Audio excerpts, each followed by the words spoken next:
Hello, hello, hello, hello, hello, hello, hello, hello. How's it going, people? Welcome to the stream. Welcome. Some pretty nuts, let's just say, 10 hours regarding Arsenal yesterday. And today we are all here to talk about it. I've been joined by the resident Galatasaray fan and Arsenal fan, TK. Of course, how are you doing today? Bro, I'm obviously over the moon. I had no sleep, but I am over the moon. You know what I'm saying? It's been a good last 12 hours to say the least, or even a little bit longer.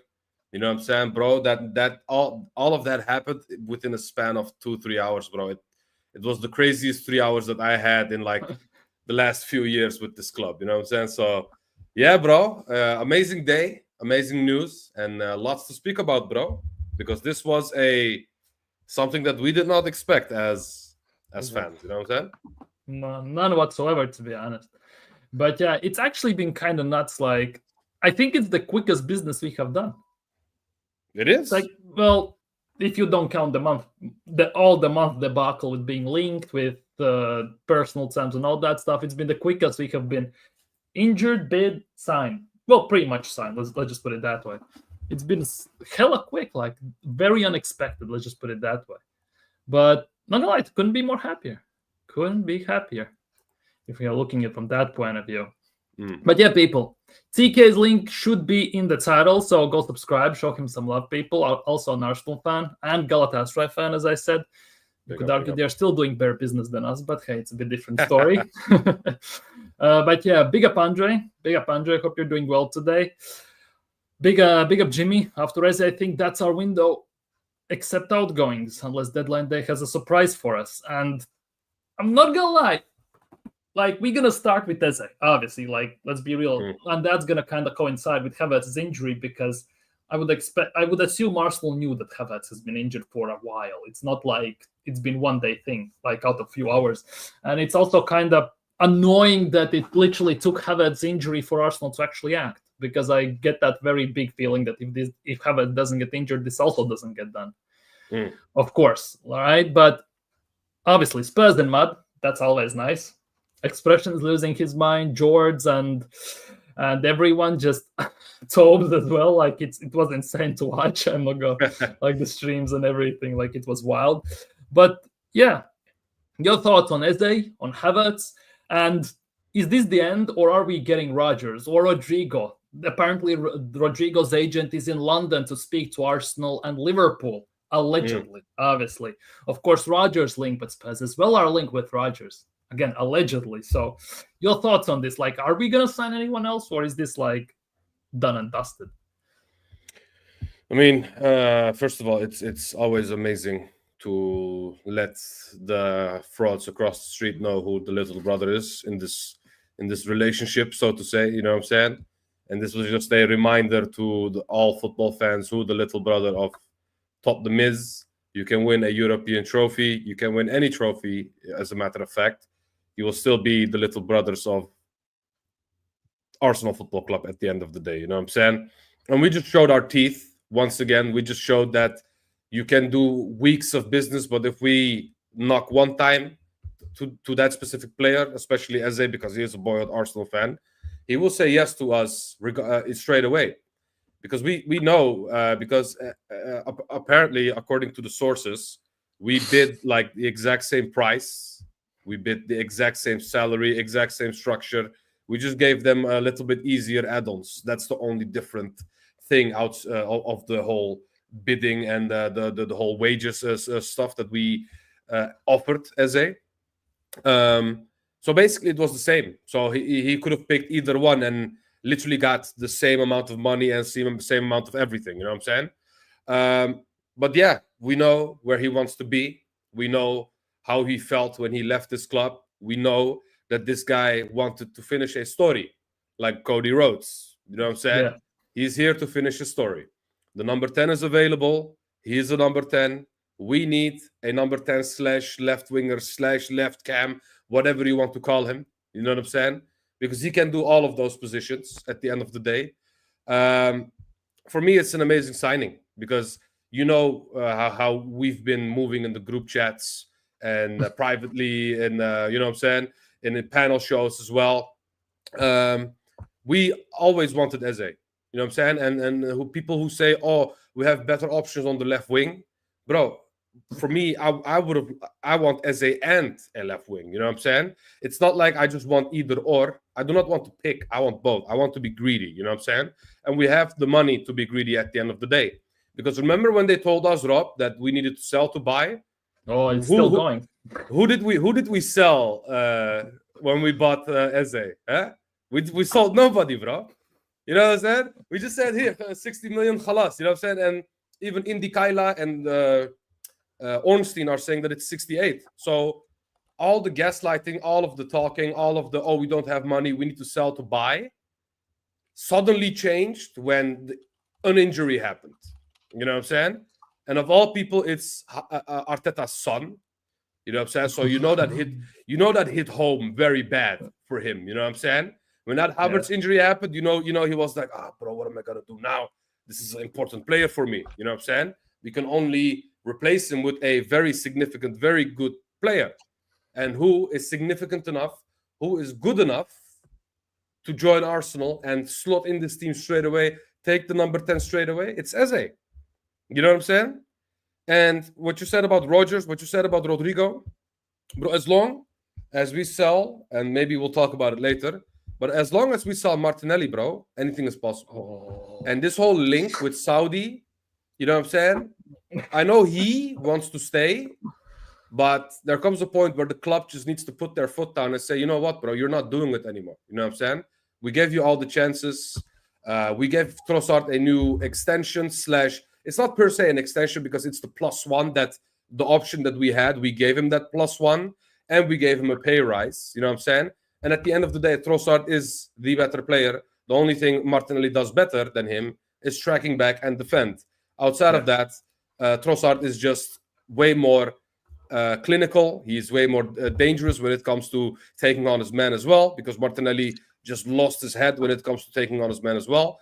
So at the end of the day, we can sign another player, but we just need to bring in some significant funds. And that funds you can bring in by selling Martinelli to Saudi Arabia, or at least get rid of the dead wood that we have sitting in the club currently. You know what I'm saying?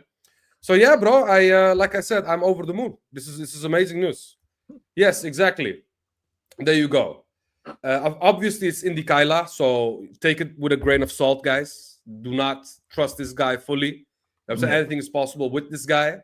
But if this amount is even 60, to be honest. Yeah, even 60 would be more than enough for us. More than enough. So that's my whole spiel. We can buy another winger, and I am over the moon with Eze, but we do need to sell. And also, to finish off by saying this, Eze, at the end of the day, is still not enough. We still need one more, and then we can call this a proper transfer window that we've had in the last 10 years plus. You know what I'm saying? So yeah, it's one of the best windows that we're going to ever see if we bring in another winger next to Eze. But with Eze alone, I am over the moon. He's an amazing player, amazing character. You know what I'm saying? Just overall over the moon with the signing, bro. Yeah, but that for me now is the biggest thing. Eze signing could be happier, right? Obviously, it took one of his basically grandchild to get injured basically to do so. And obviously, some miraculously, I read today that apparently Havertz's injury is not that bad. He's going to be out only for a few weeks. Yeah. Like, all of a sudden. You know the WWE meme where the guy just stands up after his leg was broken? You know what I'm saying? That's exactly what Havertz is doing right now. You know what I'm saying? You saw it in group chat as well. I think the David Luiz one, where he just gets injured on the corner flag, just looks between his fingers and just laughs, something like that. But for me as well, like, I'm looking at this, obviously, I think you know my stance that we need 3 signings before Eze we needed. I still think we need a left back and a left winger, like 2 of them. If we get left winger, okay, cool, I'm fine. I'm genuinely not going to complain whatsoever. But the thing is, we still have this big question mark. If we sign left winger, right, someone big who we cannot basically hold bench in those terms, is he dropping his, so-called best captain in the universe, Captain Marvel, Martin Odegaard? Because the Odegaard situation now becomes under the question. Eze left wing, but if Eze plays left wing, I think that's it in the window, isn't it? Like looking from that perspective. Yep. If he's willing to drop Odegaard, that means again the captaincy vote BS is gonna have to be somehow backtracked very quickly, and somehow it's gonna have to be damage control will need to be done in those terms. Yep. But I'm not gonna lie, even if we sell, let's just say 50 million for Gabriel Martinelli, you would think that's enough to get one of those players like Rodgers, Rodrigo, Lookman even. Like, we are not going for Leao and all these people, but that for me is the big thing. Like, what's going to happen with Odegaard? Because I can see as a starting left wing. Like, I kind of have to make my peace with it, because for me, as a number 10, he's not a left winger, obviously. Yeah. But I kind of have to make my peace with that. Especially, like, I get the feeling that Arsenal now, till the end of the window, it's going to be outgoings, and we are linked with this. We are interested in that, and there is Arteta is on fire on this and all this stuff. But end of the window, it's going to be end of days. I mean, to be honest, bro, either way, it is still a significant upgrade on what we have currently. You know what I'm saying? So either way, if Eze plays left wing or number 10, it's still a way, way better front line that we had last week and in the preseason, you know what I'm saying? Because Martinelli looked tragic. Trossard looks like he's still drunk, you know what I'm saying? He doesn't want to be here. He doesn't like the manager, you know what I'm saying? We can say a lot of things about Trossard, which can be negative, you know what I'm saying? For you know me, I like Trossard. He's my guy, you know what I'm saying? He's my baller. But I can admit that he fell off, you know what I'm saying? He fell off a cliff. So massively, even if we don't bring in a left winger to the point that we need to play as a left wing, you know, that's still better than what we have currently, because we did not expect to sign anyone. Remember, a few days ago, people were saying, I think this is us done in the window. You know what I'm saying? And then the Havertz injury happened, and boom, Eze came to Arsenal. You know what I'm saying? And literally a day or two before that, people said we're done. You know what I'm saying? And at the end of the day, Go.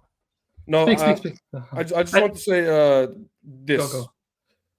Odegaard is not undroppable. And people need to understand this. People need to know this. And even for Arteta, he is not undroppable. You know what I'm saying?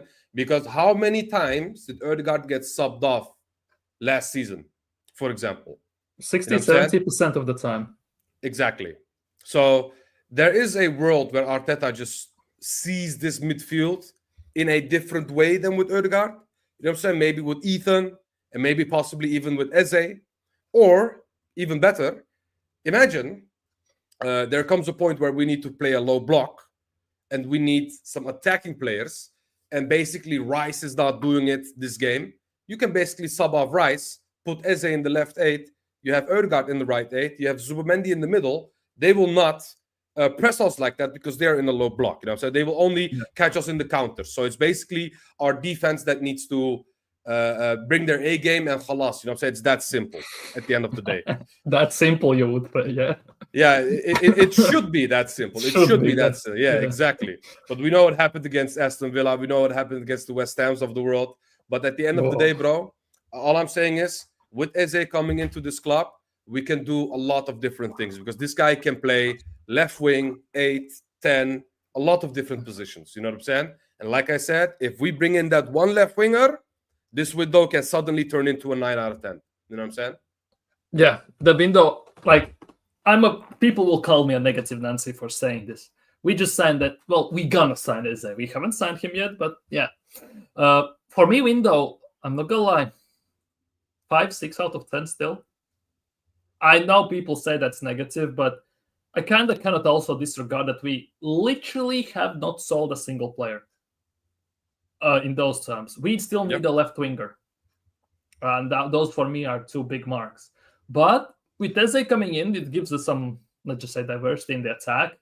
An ideal scenario, we would put Eze in the 10 and Odegaard in the 8. Because Mikel Arteta wants a left-footed midfielder on the left 8. Like, he wanted that before we signed Rice. So Odegaard kind of would fit that to a C to some extent. So there's definitely that question. And big up Jay. And I agree with this, because this is my point of view at the moment as well.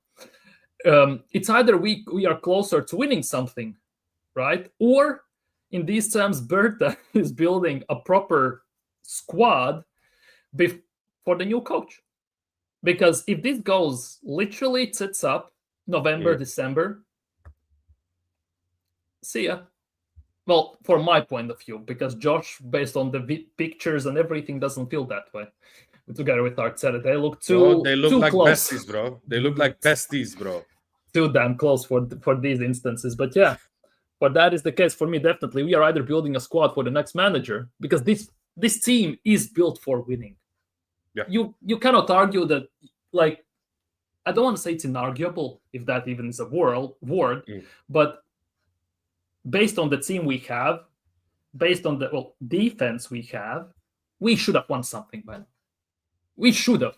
Let's be real, because that team that won, Aubameyang won him the FA Cup, but he has completely did a 180 on it. Everything is in trash. Besides, in the squad as a whole, there was Martinelli and Saka. That's about it. And Saka is not even. Martinelli is not good enough even.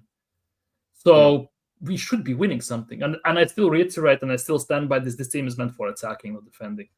How we are still parking the bus with our attackers, defending first, then attacking is actually still a mystery for me. Because again, when Mikel Arteta got asked in the interview after United game, thoughts on Gyökeres' debut, he was pressing well and everything. Nothing about the attack. Everything about the press, defensive part of the game. Nothing about the attack. So yeah, I'm worried about that as well, because imagine if, let's just say Havertz is out, right? Knock on wood, salt over the left shoulder and all this stuff. Gyökeres goes down against Leeds. Back to Merino. It's not going to be great. It's definitely not going to be great. It's insane. Sveiki. See, he always writes names in Latvian. I like this. He always says Sveiki, it's hello in Latvian. I like that from people. They do their research. Sveiki. Yeah, Sveiki. It's always nice. I may come as a negative, but why is everyone so gassed? Well, it's Eze. We are gassed, but we are not also forgetting like that is not enough. I get to enjoy Spurs 8 years. Well, we all are. But we are still talking about Arteta and his adopted team, which is the biggest worry at the end of the day, isn't it? We can sign Mbappe, Bellingham, Lewandowski, Yamal, everyone in the world, but we have still super duper Mick, who knows exactly what we need, apparently. So yeah. So that is the biggest question mark. Eze is, and Eze will be interesting, because the more we sign players like this, he has less place to hide. For me at least, and for me as no excuses, exactly. And for me again, I don't know if you feel the same way. I don't know if you even heard me say this, but I think Arteta lost, obviously, the battle for striker to Berta, because one wanted Sesko, one wanted Gyökeres. Yeah. Sesko gave Arteta time to figure out striker, how to play with a proper number 9, and how to adjust his system, team, and tactics. With Gyökeres, he has none of that. He is a proven striker. He can score goals. He can do this. He can do that. He's in your team. Do it. If you can't, we're going to get somebody else. I mean, so go. Yeah, I mean, if you look at the investments that we've made in this year alone, if you look at the totality, it's like $1 billion that Arteta has spent now, or 1 billion pounds. I don't even know which currency, but let's just say it is at 1 billion currently. You know what I'm saying? And if there's one thing about the Kroenkes, and that is that you don't F with their money at the end of the day. You know what I'm saying? Because there's one thing they love the most in this world, and that is money. You know what I'm saying? I feel like the investments that we made this year just shows that we're going to give you everything that you need. This is it. You know what I'm saying? Now show us what you got. If you still manage to lose and you still make excuses, even though we bought 8 players. Okay, imagine we bring in another winger, yeah? That's 8 players, bro. That's 8 players. You know what I'm saying? When did we buy 8 players, Rob, the last time? I bought career mode. Exactly. There you go. Career mode. Oh, the Gunners always say, this is not a career mode. You cannot sign everyone you want. We are playing career mode, arguably, right now. Obviously, with not big signings, some of them. But we are doing career mode. Exactly. Financial takeover and everything, bro. You know what I'm saying? It's one of them. So at the end of the day, I feel like they are investing heavily in this team right now. And Berta also has a say now. You know what I'm saying? I don't believe Berta is a fully yes man, even though he looked like a yes man for a large part of this window when he brought in mostly Arteta players like Madueke, like Norgard, like Zubimendi, but Zubimendi was a given because Eto and Edu did the groundwork already, so he was going to join either way with Berta or not, you know what I'm saying? Most of these players are Arteta players. They're literally saying, you know what? There you go. You got what you wanted right now, you know what I'm saying? You have no more excuses. It's that simple. If you spent 1 billion and still managed to finish second with no trophy or even a final, you know what I'm saying? Then you're just effing with our money and then you need to leave. And I think that there will be a point where Josh acts like he is Arteta's friend, but can also stab him in the back just as fast. You know what I'm saying? I believe this thing. Yeah, basically. So at the end of the day, Josh Kroenke cares more about his father's company and the income of Arsenal than they do about individuals at the end of the day.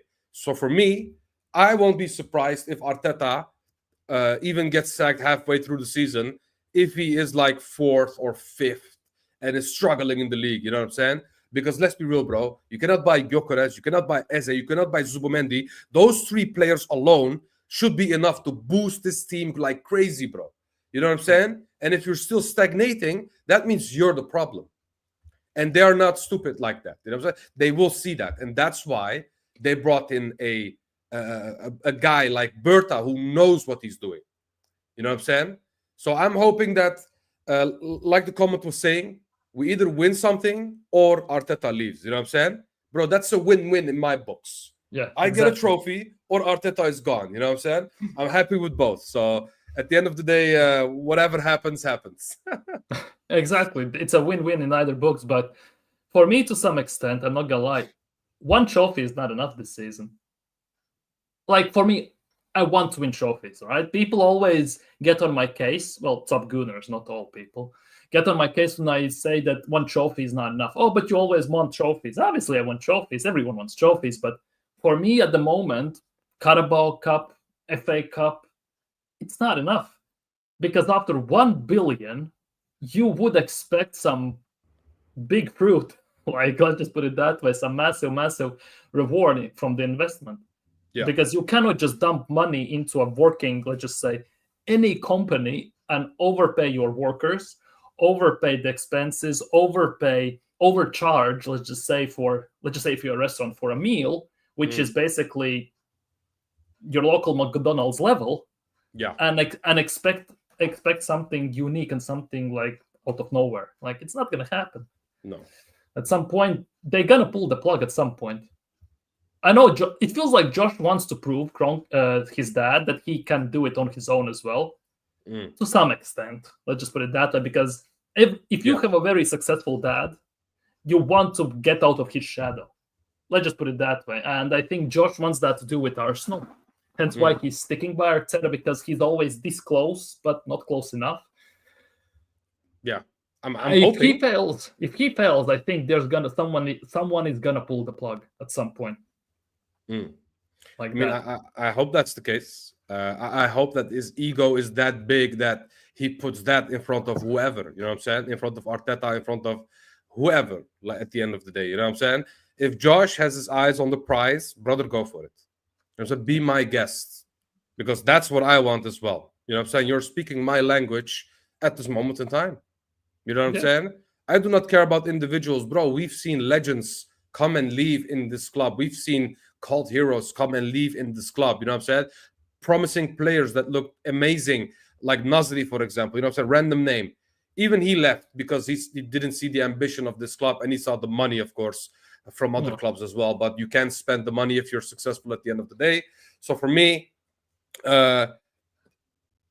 we've seen a lot of people come and go at this club, but we've seen not one major with this ownership. You know what I'm saying? And that is 21 years now that we have not seen a major. You know what I'm saying? And they are here since 2006. So 19 years of the Kroenkes at this club. And back then they were minority owners. Yeah. Then they got the majority, obviously. It's But 7 years right now. Isn't it 7 years? 2018. that they got Just the before majority. COVID. Full on. Yeah, I think so. I think so. Yeah. Yeah. But they are at this club since 2006. You know what I'm Yeah. saying? Around there. They Yeah. were a minority. They invested basically. So at the end of the day, ever since they set foot in this club, if it was a minor or a major way, it doesn't matter. You know what I'm saying? We have not won a major. You know what I'm saying? So if Josh manages to win the league or win the Champions League, you know what I'm saying? That would mean that they would do something that they've never done with this club before. You know what I'm saying? Yeah. At least the other clubs in America, they do win. You know what I'm saying? Nuggets has always been a good team. LA Rams has always been in the conversation. You know what I'm saying? Because they have the monies and stuff. You know what I'm saying? Bro, they had Allen Iverson. They had Carmelo Anthony back in the day. You know what I'm saying? They always had good teams, even before the Kroenkes. You know what I'm saying? Yeah. Arsenal always, but the difference was they didn't win and we were winners. They upgraded them. They downgraded us, basically. You know what I'm saying? Because we are their piggy bank at the end of the day to invest in their American clubs. You know what I'm saying? And Josh finally, for some reason, has woken up and said, you know what? Now I want Arsenal to win. And for me, bro, whoever you bring in, how much money you spend, I don't care, as long as you win me trophies at the end of the day. So, yeah, I'm all for it, bro, that he is moving like this. Yeah, but you see, you just said, I don't care how much money you spend. But when it comes out that Trossard is on 200 grand a week, you will kick off like no tomorrow, though. like exactly, like that's the biggest annoyance in all of this. But yeah, big up yesterday. Big up. Why another left back? Well, we are the only team in Premier League without a left back, like an actual left back. We let one go for free. Unfortunately, I still believe we need one for overlapping and all this stuff. Big up BBK in the chat. Big up, my bro. Hope you're doing well. Go subscribe to BBK as well. See, even TK, Latvian Gunnar, love bros. Big up BBK. Big up. Now Noni is the Saka backup. It looks that way, to be honest. Yeah. It kind of looks that way. If you're looking from that lens, because if Eze goes left wing, we will have two backups there, even, unless we play someone down the middle, which also would be very interesting to see. I mean, technically three. We still have Reece Nelson walking around, you know what I'm saying? Yeah, I wasn't through Gunnar's stream. When was it? Monday. I think it was Monday. We were talking about Martinelli, Trossard, and it came to a point where we basically talked about actually for Leeds games starting Reece Nelson over everyone else just because he has been better in preseason than any of the left wingers we have played there. That's how I would argue we have fallen to some extent. And he actually was good, to be honest. I'm not going to lie. Reece Nelson actually had a great preseason. It's just a shame we cannot sell him and cannot use him. Well, we can use him, we just don't. I mean, bro, at the end of the day, he's inconsistent. You know what I'm saying? He cannot keep this form. But that's all of our wingers. This is a message for not only you, but also everyone in the chat as well, yeah? Gabriel Jesus looked like R9 in preseason in 2022, 2023. You know what I'm saying? Until he got injured, yeah. Until he got injured, obviously. But also the year after when we bought in Havertz and he did the whole skill challenge stuff, you know what I'm saying? Even then, in the preseason, Jesus looked like a crazy player in the preseason once again. So that's why I'm saying don't get gassed over preseason in any way. Just look at preseason in a way that players, how fit do they look? How ready are they? Are they getting used to the system? Are they getting used to the new players? And are the new players getting used to the current players? You know what I'm saying? Those are the most important things from preseason at the end of the day. So I won't get gassed by anything when it comes to performances in preseason, bro. And especially not from players like Reece Nelson, who's been here forever. You know what I'm saying? Same as Norgard as well. He had a decent preseason, but when he played against Villarreal, we saw what happened together with Merino. Like it wasn't a pre-watch. Let's just put it that way. No. Well, he's not dropping Odegaard, obviously. Well, we can dream with Eze joining us. Arsenal 4 players in the FPL. Nice. You can have 3 only. Can you? It's only 3. It's only 3 Arsenal players. So you need to remove one. But if you have the 4th one, does he change alliances? Like, how does FPL remove it for you? Maybe for the current week, no, because he's still technically at the club. But maybe for the next week it does. But I don't know. I don't play FPL like that. You know what I'm saying? Oh, you're a fraud. I see. So coming from a person who plays it for the first time in his life. Yeah, well, it's also my first time, if I'm being completely honest, bro. It's I used to play OSM, but I never touched FPL like that. You know what I'm saying? It's fun until you lose interest, because like I can see myself losing interest in 2 weeks. Like seriously, unless someone keeps basically pushes me into it back, I can lose my interest very quickly if I'm not into it. Yeah. Big up Everest, Liverpool fan as well here. By the way, I read today that Bradley and Frimpong are injured, might be out for Newcastle game. Oh, yeah, apparently. Well, if that's true or not, I don't know. But if that is the case, could be quite interesting. It's at St. James Park as well, isn't it? Right? Yeah, I know. I think it's in Anfield, right? No. It's St. James Park, because we're in Anfield next week. Yeah, we are at Anfield next week. Should be St. James Park. Yeah, so that could be hella long. That could be a very long game. I mean, it could be, but they look pretty ass without Isak, to say the least. You know what I'm saying? Yeah. So bro, they look like they went from a top 4 team to a mid-table team almost without Isak, bro. It's just like severe. us. Just like us without Saka. Yeah. something on those levels. Yeah. Unless Jesus is fit, because he can play right wing very well, in my opinion. But that's another conversation. Not getting rid of the deadweight due to high wages has been an issue for you a lot. Well, it's been an issue for a decade. Yeah, to be honest, like it's actually insane, and we even put them on more money right now, which is even more nuts if you look at it from that point of view. Yeah, we can't. No. All depressing becomes depressing. Yeah, it is. It is already Everest, but it is already. Still haven't sold any of the fringe players, and that is the biggest worry. Didn't renew Saliba or Saka, which is another big worry. Barely replaced. We lost. It's an 8 or 9. People rated that. I rated at 5, 6 at best. To be honest, I don't know. I'm very negative in those terms that people say. No, I said bring in a left winger together with the current players that we brought in, and I don't mean a Fofana. I'm talking about a Rodrigo, Rafa Leao, or even Morgan Rogers. Well, bro, trust me, if we bring in Morgan Rogers, I would put either him or as a left wing and just play them both together. You know what I'm saying? Bench Ødegaard, that's what I would do. But obviously, I'm not Arteta.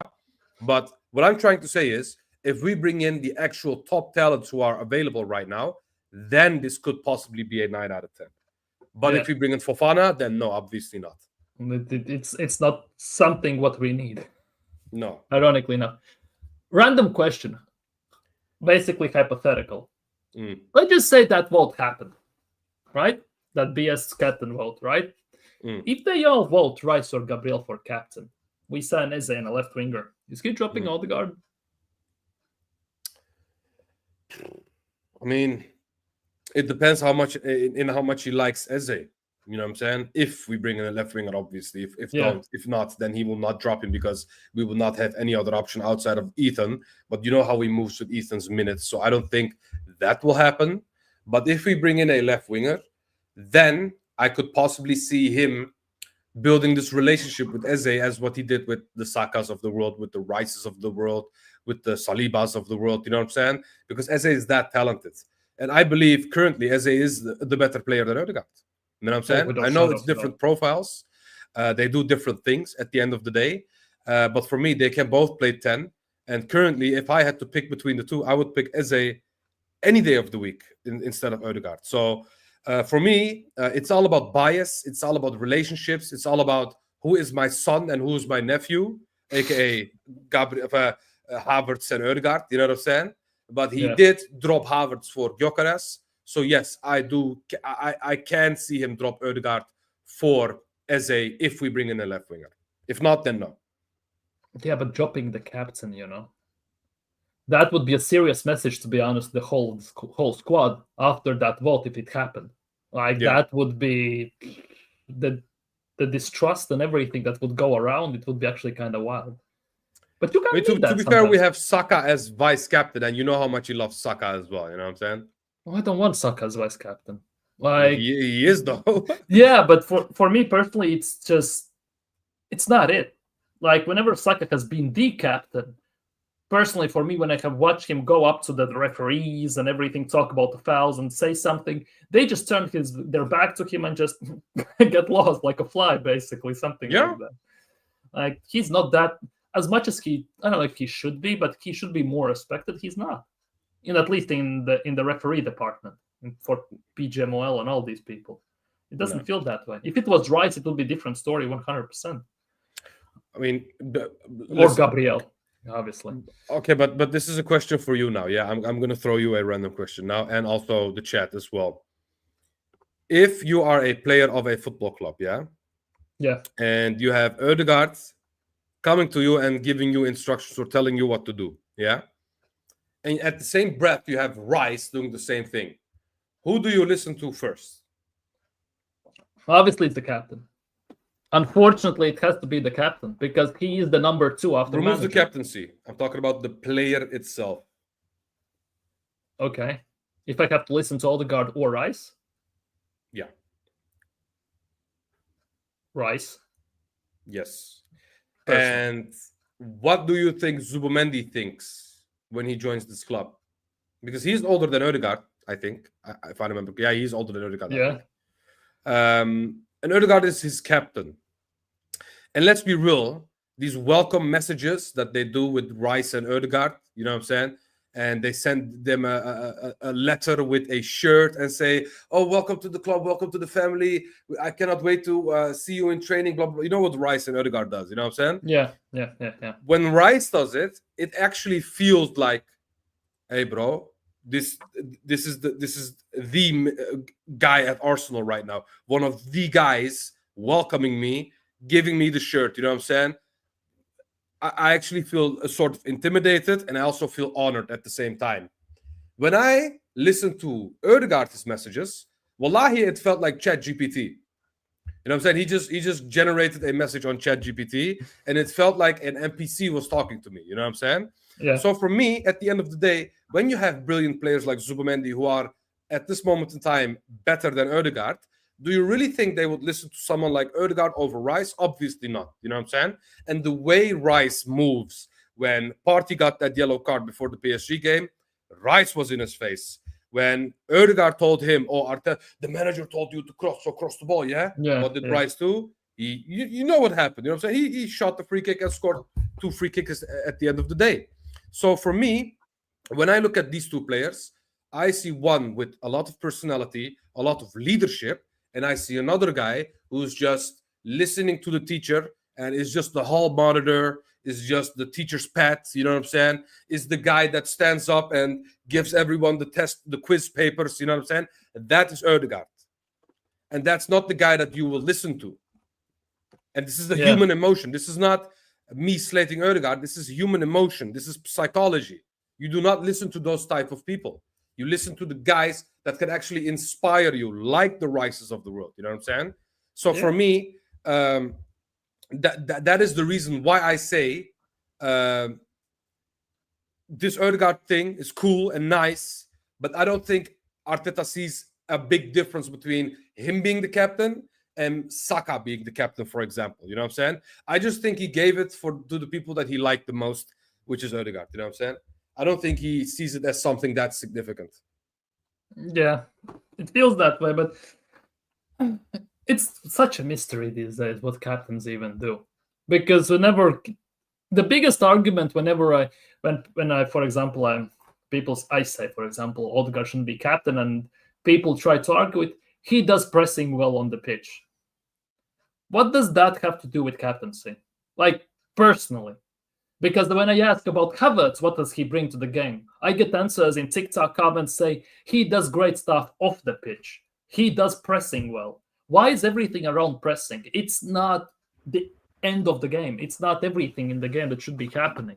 Like, pressing should not be everything. It's like Arteta has drilled into the team and into part of the fan base that pressing is be all and all. If you don't press, you are useless to the team. And that for me is another worry, because as soon as the Eze doesn't track back one time, he's benched. And for me, that is a big worry. I don't think that will happen. I don't think the fans will allow that to happen. I hope because so. he will get the number 10. He is a boyhood Arsenal fan. He is from Hayland. If you drop him just because he doesn't press, you will turn the fans against you. And I don't think he wants that, because people are turning. And if he does that, they will turn even more. Even the top gooners will start turning against him. You know what I'm saying? I don't think he will do that. Yeah, it's the same as with Wanjeri. When everyone was injured and he didn't play Wanjeri, fans started to turn on against him and he instantly started playing him. Yeah. The question is how many minutes he's going to get this season, because against United, he didn't get even a sniff of the pitch. And that, again, is the bigger worry for me personally. Let's just put it that way. Without the proper... Big up, Sean. Without the proper left winger, because we need Eze anyway. Facts. A left back, renewal, Saka, Saliba, at least 2 to 4 sales. This window won't be higher than a 6 for me. I mean, currently, as it stands, it is a 6. So, yeah, I do agree with that. And if we do all of those things, then, yeah, this would be close to a perfect window. Like I said before, we needed Eze anyway, like you were saying as well, Sean. Big up, Sean, by the way. This team needed attacking midfielders in the first place. So just because we bought Eze, we cannot say, okay, guys, it's over. Nah, it doesn't work like that. You know what I'm saying? We need more. We need to sell, and we need to bring more as well. And I totally agree with you, Sean. Currently, as it stands, this window is a 6 out of 10 at most. Yeah, for me, it's a 5. Like, I don't know. I was on AFTV today. And all that stuff. I pulled a norm scan, went into the matrix. Let's just put it that way. And there was a vote regarding transfer window, and about 40-something% said that it's 8 out of 10 window already, and about 30-something% said it's a 7 out of 10 window. Which now brings me the big question: there is no room for improvement to some extent. Even if we sign and everything, like, there's no big room for improvements. Yeah. At least in window ratings. Let's just put it that way. Because if you put it at 8 out of 10, you pretty much have done maximum everything you need to do to improve the team, to boost the club, and to push it to 10, you literally have to sell 2 and sign another phenomenal player, and the squad is done and dusted. But for me, it's not done and dusted. It needs still 2-3 players. Like, it's not good enough. If you compare it to how we normally do business, you can say that this is an 8 out of 10 window from their perspective, but we all know that the people who watch AFTV are mostly emotional people that cannot think for themselves. You know what I'm saying? And I'm not trying to disrespect or cuss anybody, but at the end of the day, they are happy clappers. You know what I'm saying?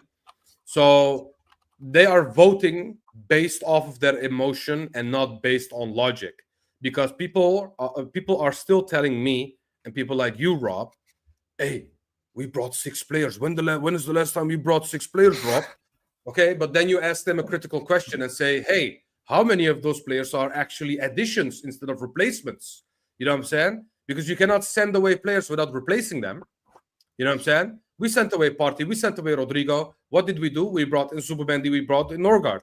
And people say, oh, Zubimendi is an addition to this team. No, he's not. He's a replacement. You know what I'm saying? Yeah. Yes, you can say he's better than Partey, but it doesn't mean that he's an addition to this team. He would have been an addition to this team if Partey was still here. But thank God he's not, obviously, because of all of that controversy. But at the end of the day, most of these players are replacements. You know what I'm saying? The only 2 players that you could say are additions are Gyökeres and Eze. The other players, most of them are replacements. And you can say Madueke is an addition, but if we end up selling one of the wingers, that would automatically make him a replacement.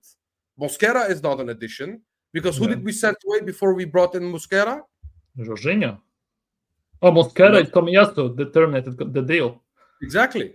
So we basically replaced Tomiyasu. And let's not act like Tomiyasu was not important to this team before his injury, because we like Tomiyasu. He was a quality player, could play left and right. You know what I'm saying? Yep. Could still play today. If he was fit, he could have played today for this team.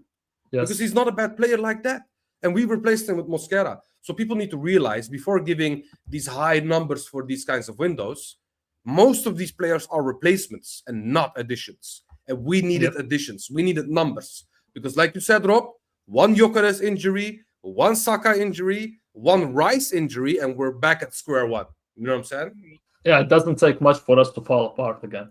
That is the thing, and you would think that after 1 billion we have the squad to basically someone to slot in, feel it nicely and everything, but we don't. That is the nuts part, because Zubimendi gets a red, Rice again breaks his toe, we are to Norgard Merino midfield. And against Villarreal we saw how that goes. God forbid we put Lokonga in there. Or Havertz. Wow. Or something like that. What a midfield for title challenging squad. Bro, if I see Lokonga in this new Arsenal kit, I will lose my mind. I will lose my marbles. Like, that is for me the other big argument is you don't see City, Liverpool signing Norgards or Mosqueras or someone like that. They just go and get what they need, and that's it. Obviously, you could argue Endo could be that something, but Endo is better than Norgard, like without shadow of a doubt. Like there should be some comparisons. Who would you bring in? Would you bring in Norgard for 14 million, or would you bring in Paulinho with 1 year with an option to buy, not an obligation? You loan him for 1 year, you give him an option. Which one is the better deal? The 14 million Norgard deal or the Paulinho deal with an option for like 25 million, I believe? You know what I'm saying? Yeah. But you don't have to take it. If it's not good, you send him back. You know what I'm saying? So which one is the better deal? If you ask me, it's the Paulinho deal. It's cheap. We love a cheap deal. Yeah. But why didn't we do that? That one, we don't do loans in general. Well, based on last season, I kind of can see why. Like, we can do loans, but we just don't do them properly. Because we also are not a club in a state where we can loan somebody else's young developing player. Because they're not going to play. Hence, we need to either loan in a proper backup, or we have to buy them.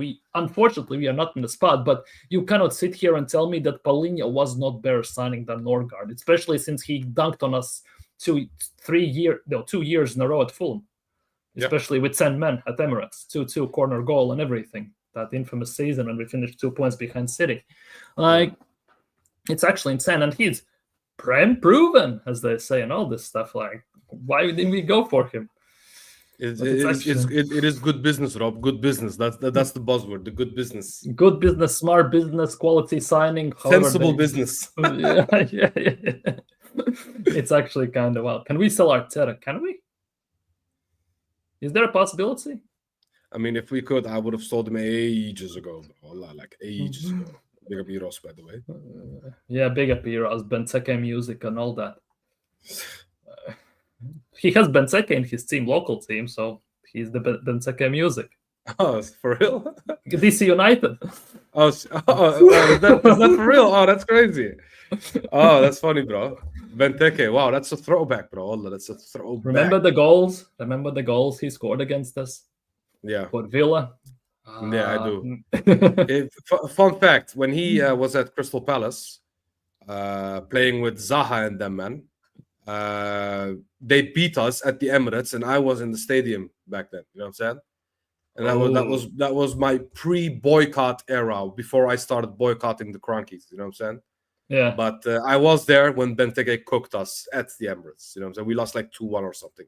Bro, we still had Özil and them, man, bro. Abba, Lacazette. You know what I'm saying? We had those guys, bro. Oh, the good days. At least we won FA Cup then, like back in the day. We could have won something. We did, at least. Big up Abs. Big up Abs. Big up Abs. My brother, bro.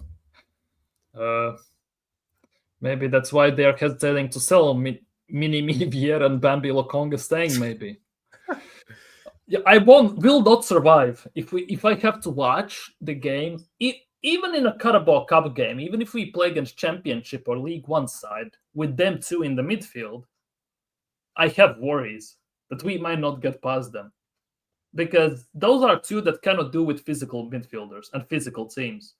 And we all know the Championship is very physical. It's arguably one of the hardest leagues to get out of. Let's just put it that way. Yeah. League One is not that much easier. They play 46 games a calendar season. Like, I think they're going to get literally eaten up alive. Like, imagine we just go Carabao Cup game against, again, Preston. And we have Vieira, Lokonga in the midfield and Norgard. Wow. Wow, bro, that's a Burnley midfield. You know what I'm saying? With all due respect to Burnley, that is a Burnley midfield, to say the least, bro. Actually. Dude, it's gonna be nuts. It would be nuts. Big up Presta Stacks. Big up President United fan in the chat as well. Big up Presta. Big up, big up. Big up, you know. Surprise Europa League qualifiers. To be honest, Eze is not playing. He's not even playing today. He called apparently Glesner and said he's ill and doesn't want to play. I wonder why. I know we did something, bro, because they also said that we were in contact with them, and after we got the we finished the whole conversation with them, then suddenly he didn't want to play. I know Berta did something, bro. And big up Berta, bro. He did amazing in the last. Big Tony came to visit. Yeah. Something bro, like that. Actually, bro. Like, it's actually insane. DC United cooking in MLS, by the way. See? 4 wins out of 27. Hey, man. Some things never change, I guess. Benteke still ass. But he dunked on us, though. Like, that's the nuts part. But yeah, okay. Like, for me, you have to go in about 8 minutes, right? Really, correct? Yeah, around 10, yeah. Maybe okay. there. But to be honest, your expectations, are we signing anyone else? Or is this window shut down, closed, and we maybe going to sell, like, let's say, 2 players? I mean, a guy can dream, you know what I'm saying? And I do believe that we still have one more in us, you know what I'm saying? You know the picture where he says, I still got one more in me? That's us right now. We still have one more in us. And I do believe that we can do this, bro. You know what I'm saying? Because maybe I'm in the minority on this one, but I do believe that we are going to sell players. You know what I'm saying? Yeah, he's digging for the gold that he never find, you know what I'm saying, the last 6 years. One more in us, yeah? Yeah, one more in us. Gold. With one more in us, I mean one more player. You know what I'm saying? So for me, I do believe that we are going to sell some players. You know what I'm saying? Even though it will not going to be amazing income unless we sell Martinelli. I hope we do because, bro, I am looking at Martinelli right now. Everybody is looking at Martinelli right now. They're saying Havertz made the great sacrifice to bring in Eze. Now we need Martinelli to say, you know what, bro?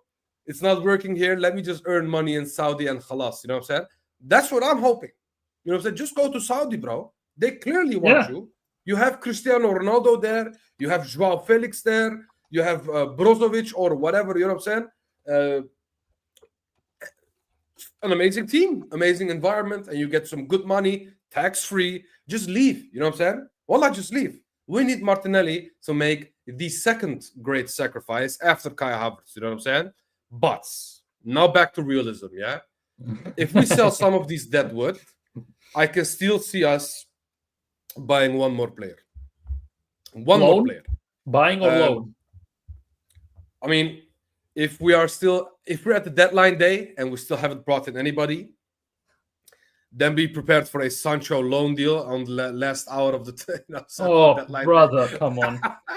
Sancho loan deal, bro. Imagine you still haven't seen the best of me. You know what I'm saying? To be honest, I kind of think he would actually be decent at us. I know it's a very unpopular opinion, but he actually could be somewhat decent for us. Compared to Sterling, he would be better. Like, it's not hard to be worse, but he definitely would be better. 0 goals in Premier League, Sterling last year. That was fantastic loan. I think Arteta will lose his mind with him because he will not track back. He's lazy AF. Yeah, you know what I'm saying? In those terms, yeah. Yeah, I don't think he would do that. But back to realism. If we sell a few deadwood, Lookman is available for 50. You know what I'm saying? You cannot tell me that you buy Madueke for 52 and are not willing to spend 50 for someone like Lookman, for example. I don't believe it will be Lookman per se, but I do believe that this club will sign one more player. I don't believe Eze will be the last one. Yeah. I just have this feeling, bro. And normally, you know me, I am very negative. You know what I'm saying? I am toxic and negative. Goes the first negative. You know what I'm saying? Bro. But I do believe that Berta has one more in him when it comes to signing a player that we actually need. You know what I'm saying? Yeah. I'm just waiting until deadline day and see what he's going to do. But I do believe Berta will do something, at least. You know what I'm saying? He will not leave us hanging. Yeah. And this is facts, to be honest. It's amazing how the media portrays, and we cry that we don't have money. Yet yesterday, just snap of fingers and Eze is here, pretty much. Exactly. Like I said at the beginning, we needed to sell to buy, and suddenly Havertz gets injured, and we have money again. You know what I'm saying? Well, where did we get the money? Did Havertz injury get us insurance claim? You know what I'm saying? Did we get money from insurance because of Havertz, bro? Because he got injured? Kroenke put the 109 million finally in their own pocket, and maybe. I don't know. But what I did hear, and I want to big up Josh for that, I did hear that Josh was in London, and that he directly signed off this deal and said, "Hey, bring him in." You know what I'm saying?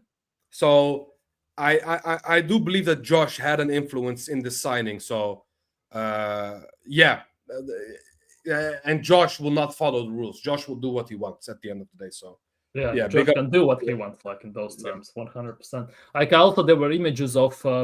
As Havertz was not there, of Bertha in the stadium during the training on 3 phones at the same time, pretty much making calls already and doing something. Like, I would do this as well. I would take Yildiz on loan. See, TK is Turkish. He can speak on this. Yildiz, come on. The thing is, I do not want Arteta to ruin him, bro. I need him for the national team. It's the same with Vanjeri and Dauman situation, basically. Yeah, bro. All I'm saying is, if we bring in Kenan Yildiz and he turns him to a left wing back, and at Turkey he starts tracking back and defending, and I see only Arda Güler up front, I will lose my shit. That's all I have to say.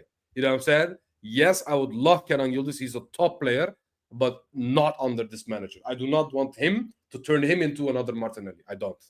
No, I don't want another Martinelli, to be honest. I want my attackers to attack, not park the bus in our own box. And that's why I am also afraid to bring in Fofana. That guy is 20, very raw. Give him to Arteta. I don't believe he can improve him the way he needs to be improved. You know what I'm saying? So we need to remember this as well. Yes, we can be gassed about Fofana, but remember what happened to Martinelli. Remember what happened to all the other wingers outside of Saka. You know what I'm saying? None of them improved. Only Saka improved, but he's a given. Even Emery would have improved Saka. He's that talented. You know what I'm saying? Saka somehow survived the crucifixion of Mikel Arteta and maintained the output, at least. Not performances, but the GA-wise and everything, he has maintained the level every single season. Like that's as Mikel Arteta says, that's an anomaly. To be honest, for him, I just put it that way. If he made everyone attack, not track back all the time, let's be real, we would see more players do that. We would see more players get the higher points on the boards, let's just put it that way. Because we had a season that proved that we can get goals, assists all across the board. And somehow he just decided that was not good enough. We don't need goals. We need less goals to win the league somehow. He got PTSD because he played holding for the last few weeks. You know what I'm saying? Holding. To be honest, instead of Saliba, we even don't have a proper cover at the moment. We have unproven Mosquera. We can maybe try Simba or Ben White, God help us all, there. And that's about it. Like, it's been... Kiwior is leaving, so Yeah, it's like 3 years since Saliba got injured against Sporting, and we are still in the same boat that he doesn't have, you could argue, an adequate backup to some extent. Especially if it's for extended period of time. 2 games, we can survive. Obviously, depending against who, but we can survive. But if it's like, just say 2-3 months, plus Champions League, Cups, and everything, like, it's not looking pretty, is it? Yeah. Long term. I'm just afraid that he will play Timber in the center back because of that. And I personally do not like Timber at the center back, bro. I think he's too short, and he will play Timber over Ben White in the center back, I believe. But do you want Ben White at center back? Do you want Ben White at center back, looking how he got cooked against United even? No, I don't. See?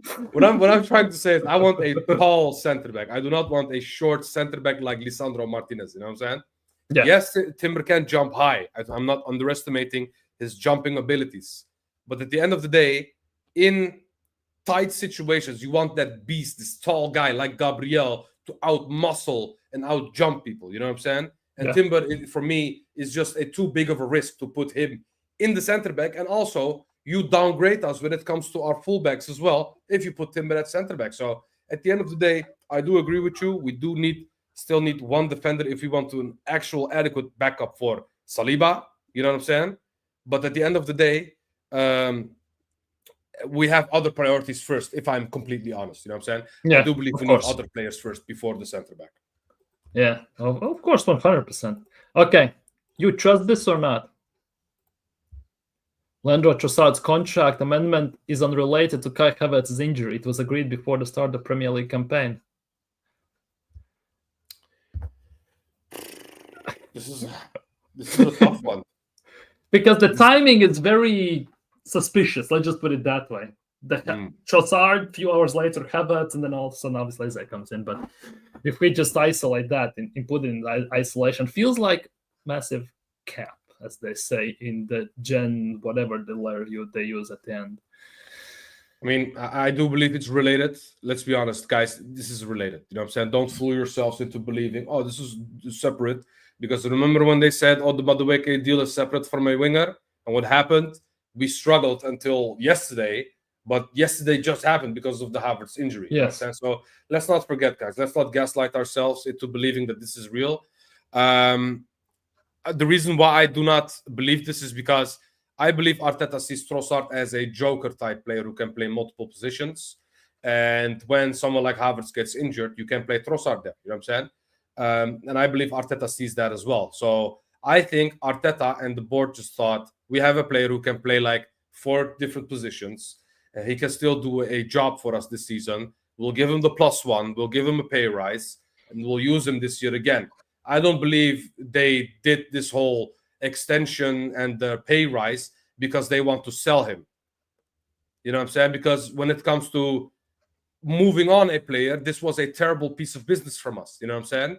But when it comes to still using the player, this is decent business because this player wanted to leave at the end of the day, and we managed to keep it. You know what I'm saying? So it's also you can see it both ways, is what I'm trying to say. Yeah. Just the question is for how much. Because I'm already kind of making amends with the fact that his contract is gonna end and he's gonna piece the scene. At least we are like, he's 30 already. He's gonna be 31 in December. Who's gonna buy? Even let's just say he's on 150 or something like that. Who's gonna buy him at 30, almost 32 years old, 1 year on the deal, 150 a week?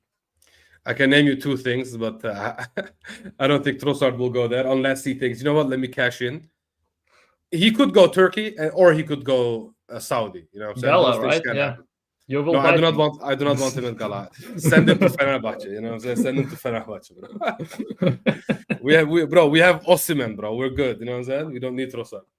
How did you manage to scam that? That is actually a nuts one. I know the clauses are mad. We got scammed, bro. The clauses are so nuts for the goals and everything. It's actually kind of wild. I guess, but for 43 million, you kind of can afford to take the risk to some extent.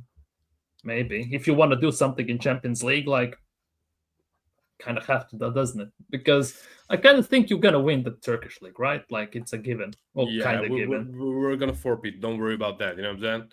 The only thing is they want European glory, but the thing is Champions League is hard AF. You know what I'm saying? Let's be real.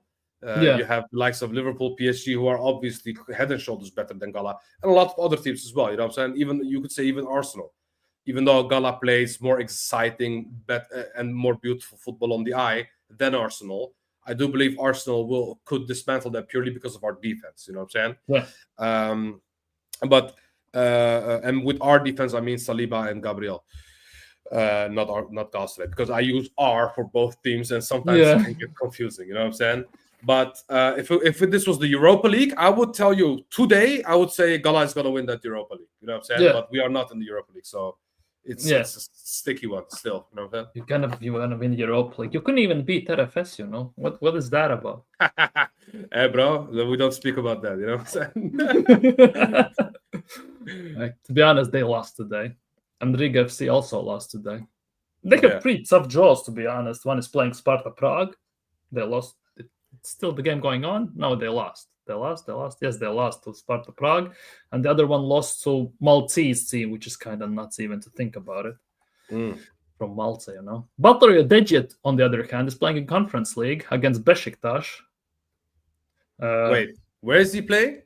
Lausanne against Besiktas. Lausanne. Right now? Yeah, in Switzerland. Swiss team. He's playing for them. He signed for them. Let me look. Is he? Oh, it's 1-1. Yeah. This is the first game. Yep. Oh, Luzan. I don't even know this team, bro. And he's not One even of the playing. he got subbed on. Baltimore Oh, well, he got 63rd subbed on. minute.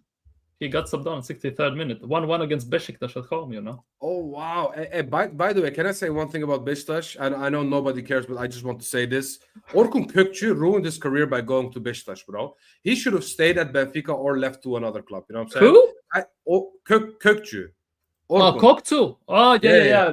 Feyenoord and Benfica. Yes. Yeah. Arne Slot's favorite player. You know what I'm saying? That's Orkun Kökçü. Yeah, bro, yeah. The fact that he went to Beşiktaş on this in this age is crazy to me because he could have done way more with his career still.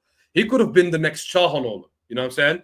Playing at the AC Milans or the Inter Milans of the world at the age of 30 plus, but he chose club love because he's a boyhood Beşiktaş fan, so he joined Beşiktaş, and it's just very stupid in my opinion. You know what I'm saying? Yeah, but there was a time, to be honest, when he was at Feyenoord. I wanted him at Arsenal. There was a point. I'm not gonna lie. I wanted him at Arsenal, but yeah, that's never gonna happen. Like, let's be real. Arteta is never gonna do that. Okay. I can name a few more that I want. I would rather want at Arsenal. You know what I'm saying? But it's just the manager, bro. I don't believe this manager can improve those kinds of players. You know what I'm saying? That's the biggest issue that we're facing. Yeah, with the new manager, like kind of, it's a rough situation at the moment. So because the manager, that is the biggest thing. That is the biggest question mark because he's the common predominator in all the issues we have and all the things we are talking about. Underlying cause. Let's just put it that way. No matter how you look at it. Whether it's games, whether it's results, whether it's players, whether it's injuries, signings, and everything. Which is quite annoying, I'm not gonna lie. In those terms, let's just put it that way. But overall, yeah. I don't even know. But looking at this, is Berto winning you back? Because I know you were frauding him big time. I mean, first of all, I'm a very emotional guy, you know me, but I just speak my mind, you know what I'm saying? Yeah, Berto fraud and everything. I know. I've read this stuff. It's basically obviously everybody watches Curtis Shaw in the chat. You know what I'm saying? Everybody knows Curtis Shaw.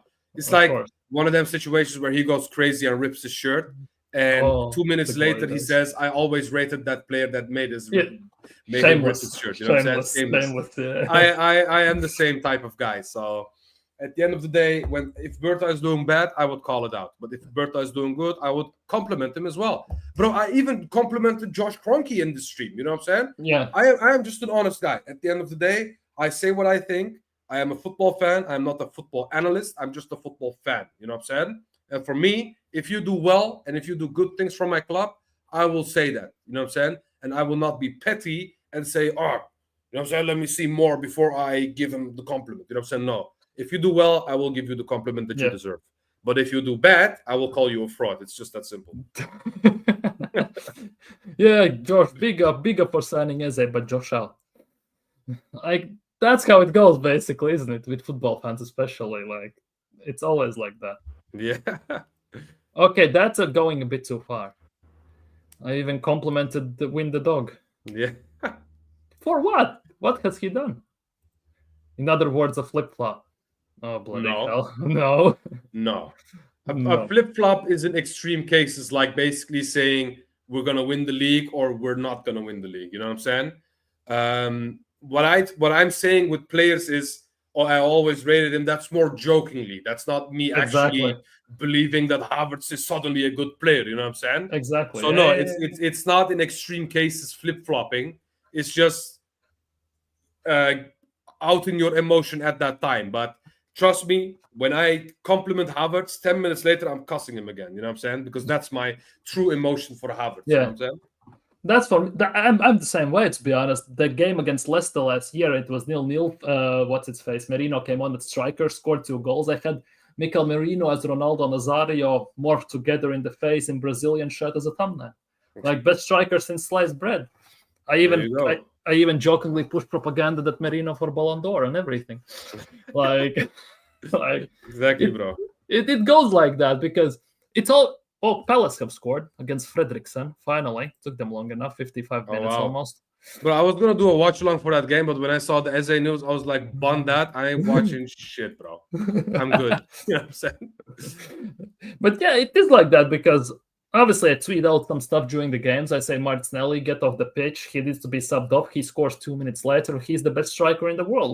What do you want from me? You're muted. You're on mute.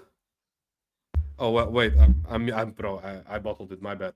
It's basically saying Ødegaard is a fraud, and then 10 minutes later you're saying, "Oh, my skipper." You know what I'm saying? Yeah, exactly. It goes that way. It Yeah. goes that way. But that doesn't mean I want Ødegaard benched and someone else take his place. Obviously, like no, it's always like that when you do the review shows, preview shows. You give Arteta credit as well when he has gotten tactics spot on. It happens very rarely, but it happens. Yeah. And everything when he made the proper subs, when he does something, he always gets the props. But at the end of the day, he's gonna get also criticized if he does stuff wrong. The same goes with players. If you put the shirt on, you are subject to criticism if you don't perform. At the end of the day, it goes like that. But yeah, there's no reason to be a hardhead and not admit the things that you're seeing at that moment in time. And if you see something good, just say that it is good. You know what I'm saying? You don't have to be a hardhead about it. And it doesn't make you a flip-flop if you do that as well. So that's my whole take about that. Yeah, exactly. I just admit it and just go from there. Let's just put it that way. Be shameless and go from there. Jack Kroenke is in. And all this stuff. Okay, that is one thing I will never say in my life. Never, bro. Okay, you will never catch me saying Kroenke in. Never. Okay, we win the treble tomorrow. Even then, no. Ooh, no. Next level.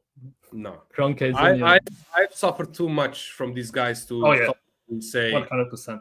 The Kroenke in because they won me a treble. Cool, you won me a treble, but now it's time to leave. Tell me to a Qatari guy or a Saudi guy that can pick up from there. You know what I'm saying? And win me another treble, win me another Champions League, win me another league. You know what I'm saying? I look at the future then. You know what I'm saying? I don't look at one and doneing it like they do with their franchises normally. You know what I'm saying? Yeah. I don't one and done. I want more. You know what I'm saying? I'm hungry, bro. I'm not only thirsty, I'm hungry, bro. Exactly. You want more. At the end of the day, winning breeds winning. You want to win more. It's just shame we cannot do it these days. That is the biggest issue here. I'm not gonna lie. To be fair, I'm seeing Jover. I'm still keeping Jover. Oh, the set piece coach on Fraud Watch. Bench that guy. He doesn't need to stand up on every set piece. The camera zoom ins and everything. Like it's getting out of hand. The halftime interviews as well. Like that is just what? Why is that even happening? He does halftime interviews? I did not know that. Not Jover. Premier League does halftime interviews like USA. Like oh yeah. I saw Ødegaard do that. Yeah, I saw Ødegaard do that the other game. Like that's. I haven't seen the locker room cameras still yet though. I haven't seen those because they were talking about having locker room cameras from locker rooms halftime as well, which is just. Bro, you will just see Arteta lose his voice again. What if in the Champions League? You want to win the Champions League? You know what I'm saying? And Nuno Tavares. Bro, that was a funny clip, bro. That was a funny. Come on, guys. Let's do it, guys. Remember the light bulb, guys. If you lose the ball, I am upset. Dude. Where are the fucking standards, guys? It would be nuts. But yeah, I think we have discussed a lot, we have laughed a lot, and we have spoken a lot. Let's just put it that way. But yeah, people, if you haven't already, like the stream, subscribe to TK as well. His link is in the description. Subscribe to this channel as well. Big up to you all for coming here. Big up for you, everyone chilling here. Hopefully gonna see you all tomorrow. TK has promised to stream tomorrow as well on right here. So let's call him to that as well. If he doesn't stream, he's a fraud and he's out. just like with football. Best player since sliced bread. But yeah, I think you need to catch some Z's, to be honest. You haven't slept for only 3 hours. Yeah. So bro, that is a news that kept me up until like 3:50 or something, like 4 a.m. and I had to wake up at like 7. So I am fried, bro. I am absolutely fried. But hey, I still didn't want to miss the stream because it's been a while that we did a stream as well, and we had a good conversation as well, bro. Not everything has to be a discussion. As a nice conversation is also nice at times, you know what I'm saying, with like-minded people. So yeah, big up to you, bro. And big up for coming on and sacrificing your sleep time, to be honest, to some extent. Hey, bro, trust me, bro. I will sleep like a rose. You know what I'm saying? That's what we said. But yeah, shout your thing out. What's coming up for you in recent new times? I mean, I started the channel recently, like almost a month ago now. I do watch-alongs, I do debates. Tomorrow I will do a preview for the game on my own, just a short stream, you know what I'm saying, for an hour. And then I have the Korapot on Sat's channel, obviously. Saturday I won't do a watch-along, but I will do a match reaction. So yeah, it will be tomorrow and Saturday, and maybe Sunday another stream when we get some news about transfers as well. So this weekend I will be live, and I am mostly live from Thursday to Sunday, and I will let you know in the community notes which days I'm live, because I still have an IRL job and I don't do this full time yet. So maybe in the future you will get more streams if you guys like and subscribe. You know what I'm saying? So yeah, listen, that's what's coming up. Like and subscribe. Exactly. Big up to you. Big up for coming on. Big up to people being here. Big up for having me, bro.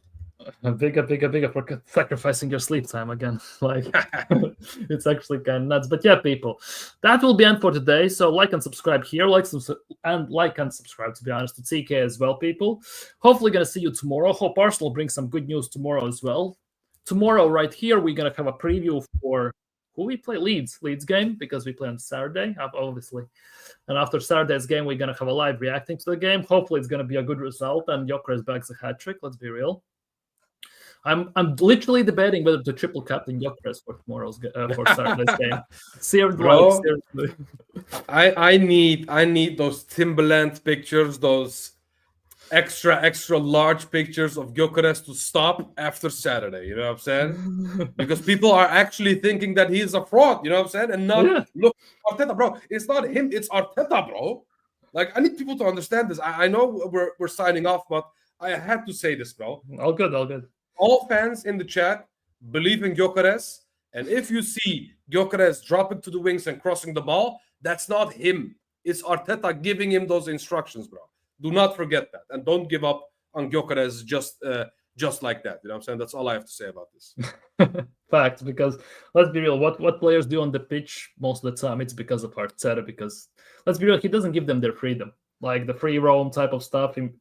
Like improvise on the pitch many times, like it's been taken away. But yeah, big up people. Thank you for being here. Big up TK for coming on, and hopefully gonna see you all tomorrow as well. Peace.